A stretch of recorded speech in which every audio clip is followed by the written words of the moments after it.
So this page has some guiding quotations below. You can either read them, or if you're lazy and don't want to read them, you can listen to me read them for you.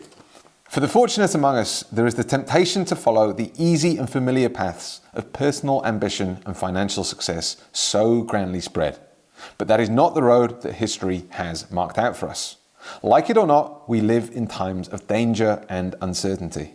All of us will ultimately be judged, and as the years pass, we will surely judge ourselves on the effort we have contributed to building a new world society, and the extent to which our ideals and goals have shaped that effort.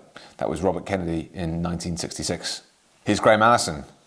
My conviction that we owe those who've made the ultimate sacrifice our best efforts to apply lessons of wars past to avoid unnecessary wars, sending future generations to premature graves.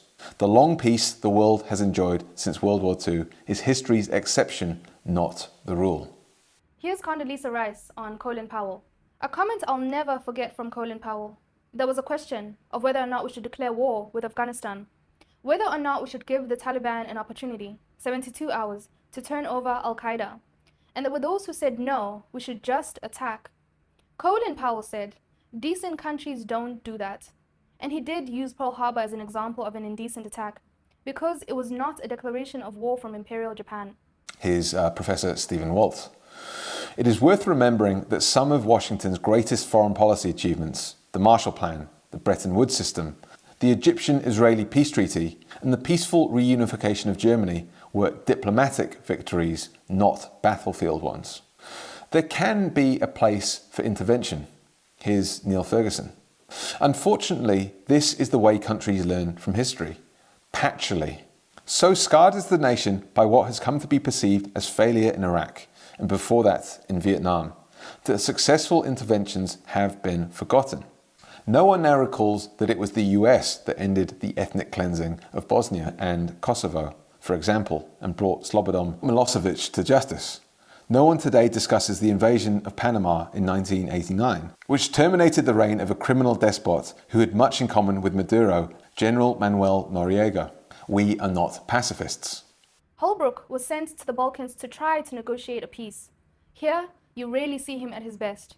He's in full gear. He brings all this energy and force, but also persuasive power. People exaggerate the bullying side of him, which is there when he needed it, but he had it under control with Milosevic. It was also his patience and persistence, and his ability to read these Balkan leaders and know what they wanted, and know their weak spots. He finally, with the help of NATO bombs, got them all to Dayton, which was his idea. And it was kind of a genius idea to go to Dayton. It was not obvious, and everyone in that administration was against it. After 3 weeks, Holbrooke and others forced a very dissatisfying but real peace on that war. Name me an American diplomatic achievement since, say, Camp David, that exceeds it. George Packer in 2019 on Richard Holbrooke brokering the Dayton Accords in 1995, ending the conflicts in Bosnia and Herzegovina. You and he were adversaries, but you were allied in a determination that the world should not be blown up. That was Jackie Kennedy writing to Khrushchev. Here's JFK in 1963. In the final analysis, we all inhabit this small planet. We all breathe the same air. We all cherish our children's future. And we are all mortal. While not being blind to our differences, let us also direct attention to our common interests and to the means by which those differences can be resolved. And if we cannot end now our differences, at least we can help make the world safe for diversity. That's diversity of political systems. We could only solve our problems by cooperating with other countries. It would have been paradoxical not to cooperate, and therefore we needed to put an end to the Iron Curtain, to change the nature of international relations, to rid them of ideological confrontation, and particularly to end the arms race. Mikhail Gorbachev, former president of the Soviet Union. Here's another from Graham Allison. In 1972, when Nixon and Kissinger opened relations with China, the differences between the United States and China over Taiwan were certainly irreconcilable.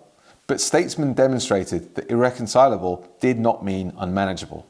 They created a framework of strategic ambiguity that has provided 5 decades in which citizens on both sides of the straits have seen greater increases in their incomes, health and well-being than in any equivalent period in their long histories. Politics is not the art of the possible.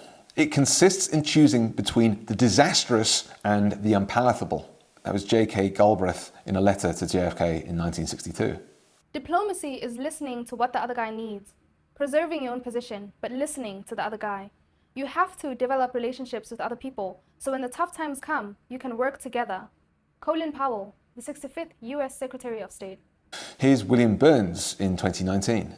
Americans are often tempted to believe that the world revolves around us, our problems and our analysis.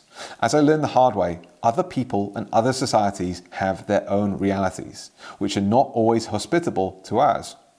That does not mean that we have to accept or indulge those perspectives, but understanding them is the starting point for sensible diplomacy. And William Burns being the now director of the CIA.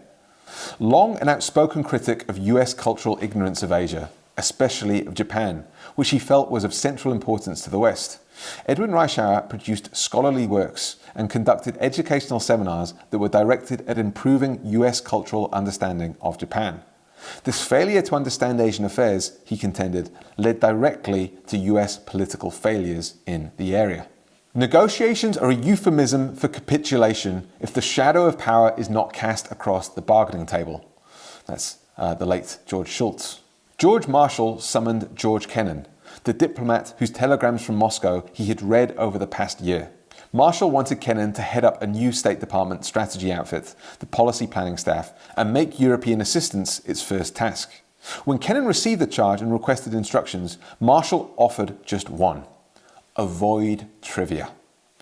That's from Dan Kutzweilen, the now editor of Foreign Affairs' brilliant book, The China Mission. Here's another quotation and a persuasive argument from Condoleezza Rice, the 66th US Secretary of State. People bought into a narrative that I think is actually a false narrative, the narrative of endless war. Afghanistan was an example of forward deployment. We are forward deployed today in Germany and Japan because we believe that's the best way for Germany and Japan to be protected. We are forward deployed in Korea, in a war that actually never ended. The Korean War was an armistice. It was a stalemate. But we're deployed there because we don't believe that the 500,000-man, highly sophisticated South Korean army is enough to deter a radical regime to its north. And so we have 28,500 troops deployed to Korea and have for 70 years. So this narrative that we had to end the war and get out, I think was a false narrative. And it colored the way that people thought about the potential for a few thousand American forces staying in Afghanistan, not understanding that what you were doing was forward deploying so that they didn't fight here. If you go to Afghanistan because the 9/11 attacks came out of Afghanistan and you say, we're just going to fight this war and get out, the failed state that you leave behind, that's actually where terrorism breeds. I don't think this was at all Vietnam. I think this could have been Korea. Korea was a stalemate that we then remained in to keep the place stable and to keep the North Koreans from attacking the South. That's how we should have thought about Afghanistan. Many people may have thought of it as the Vietnam analogy. I would have said it was the wrong analogy, and it got us what we got. The analogy should have been Korea. We are not anti-use of military. We're anti-avoidable conflict. Never, never, never believe any war will be smooth and easy, or that anyone who embarks on the strange voyage can measure the tides and hurricanes he will encounter. The statesman who yields to war fever must realize that once the signal is given, he is no longer the master of policy, but the slave of unforeseen and uncontrollable events.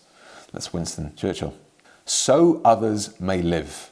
This is a creed of many rescue teams, including the US Coast Guard and its team of AST rescue swimmers. War is too important to be left to the generals. This job of international leadership is not the kind of assignment one ever finishes. Old dangers rarely go away completely, and new ones appear as regularly as dawn. Dealing with them effectively has never been a matter of just money and might. Countries and people must join forces, and that doesn't happen naturally. Though the United States has made many mistakes in its eventful history, it has retained the ability to mobilize others because of its commitment to lead in the direction most want to go, towards liberty, justice, and peace. Madeleine K. Albright, the 64th US Secretary of State. I don't think America has permanent allies, and I don't think America has permanent enemies. You think about who our strong allies are today, be it in Germany or in Japan. Go back 80 years and my grandparents were being slaughtered by the Germans. Anything could change and you have to have that hope. That's from Jared Kushner. And finally, Charlie Munger's iron prescription. I am not entitled to have an opinion on this subject unless I can state the arguments against my position better than the people who are supporting it. Only when I've reached that state am I qualified to speak. Again, that's the late Charlie Munger. And finally, George Kennan. We all have to make our compromises with the devil and have our dealings with him.